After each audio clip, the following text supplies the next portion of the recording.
परमात्मने नमः। श्रीमद्भगवद्गीता अथ 12. अर्जुन उवाच एवं सततयुक्ता ये भक्तास्त्वां पर्युपासते ये चाप्यक्षरमव्यक्तम् तेषां के योगवित्तमाः। श्रीभगवानुवाच मय्यावेश्य मनो ये माम् नित्ययुक्ता उपासते श्रद्धया परयोपेतास् ते मे युक्ततमा मताः। ये त्वक्षरमनिर्देश्यम् अव्यक्तम् पर्युपासते सर्वत्र गमचिन्त्यम् च कूटस्थमचलम् ध्रुवम् संनियम्येन्द्रियग्रामम् सर्वत्र समबुद्धयः ते प्राप्नुवन्ति मामेव सर्वभूतहिते रताः। क्लेशोऽधिकतरस्तेषाम् अव्यक्तासक्तचेतसाम् अव्यक्ता हि गतिर्दुःखम् देहवद्भिरवाप्यते। ये तु सर्वाणि कर्माणि मयि सन्न्यस्य मत्पराः अनन्येनैव योगेन मां ध्यायन्त उपासते तेषामहं समुद्धर्ता मृत्युसंसारसागरात् भवामि सचिरात् पार्थ मय्यावेशितचेतसाम् मय्येव मन आधत्स्व मयि बुद्धिम् निवेशय निवसिष्यसि मय्येव अत ऊर्ध्वन्न संशयः।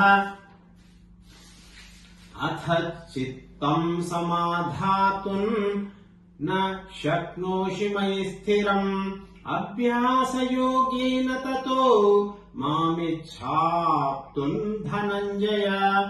अभ्यासेऽप्यसमर्थोऽसि मत्कर्म परमो भव मदर्थमपि कर्माणि कुर्वन् सिद्धिमवाप्स्यसि। अथैतदप्यशक्तोऽसि कर्तुम् मद्योगमाश्रितः सर्वकर्मफलत्यागन् ततः कुरु यतात्मवान्।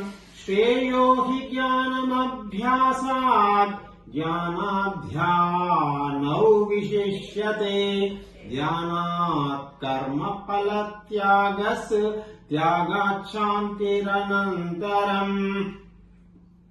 अद्वेष्टा सर्वभूतानां मैत्रः करुण एव च निर्ममो निरहङ्कारः समदुःख सुख क्षमी सन्तुष्टः सततं योगी यतात्मा दृढनिश्चयः मय्यर्पितमनो बुद्धिर्यो मद्भक्तः स मे प्रियः।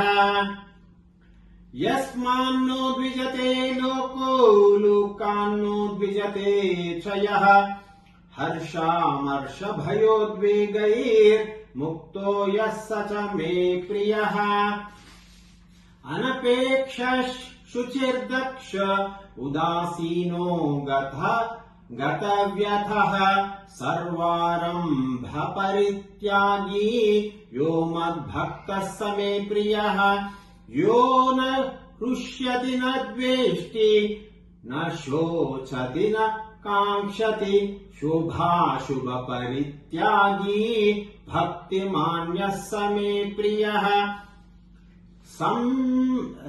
समशत्रौ च मित्रे च तथा मानापमानयोः शीतोष्णसुखदुःखेषु समसङ्गविवर्जितः तुल्यनिन्दास्तुतिर्मौनी सन्तुष्टो येन केनचित् अनिकेतस्थिरमतिर् भक्तिमान्ये प्रियो नरः ये तु धर्म्यामृतमिदै यथोक्तम् पर्युपासते श्रद्धाना मत्परमा भक्तास्तेतीव मे प्रियाः।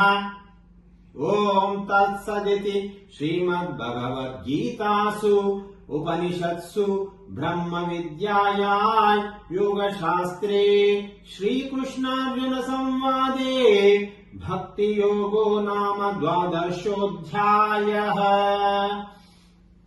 ॐ श्रीकृष्णार्पणमस्तु। ॐ हरये नमः। ॐ हरये नमः। ॐ हरये नमः।